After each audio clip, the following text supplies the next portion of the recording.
Mahilig ka bang mag-travel, lumayo, pero within the Philippines lang? At may mga hindi ka ba nididiscovering mga lugar kagaya na to? Kung ang hanap mo ay malaparaiso at tahimik, pasok na pasok dito sa Mindanao at dito yan sa Zamboanga City. O ano mga kachinito, tara, samahan niyo ako sa biyahe ko dito sa Santa Cruz Island. Ngayong panahon ng summer, tamang-tama ito para sa pamilya, barkada at mga tropa. Kaya kung kayo mag-aayaan, recommended ko sa inyo itong Santa Cruz Island Pink Beach dito sa Zamboanga City.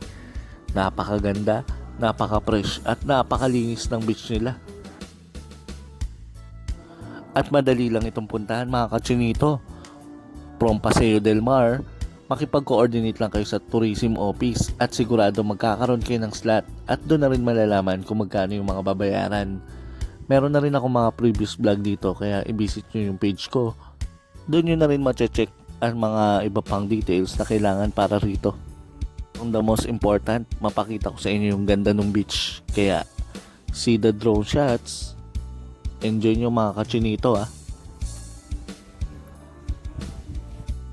At kung mabisit nyo yung page at mapanood nyo ito, i-share nyo na rin para makita ng mga tropa nyo at pakulayan ng mga drawings nyo. At ito lang ang share ko sa inyo mga kachinito. Pag nakapunta kayo rito, siguradong mamamangha kayo sa lugar na to. Sobrang fresh, napakalinaw ng tubig at sobrang babait ng mga tao dito. Kaya ma-accommodate nila kayo kung ano man yung kailangan ninyo. So yun mga kachinito. Salamat sa panonood at subaybayin niyo ulit ako sa susunod na vlog dito. Paalam!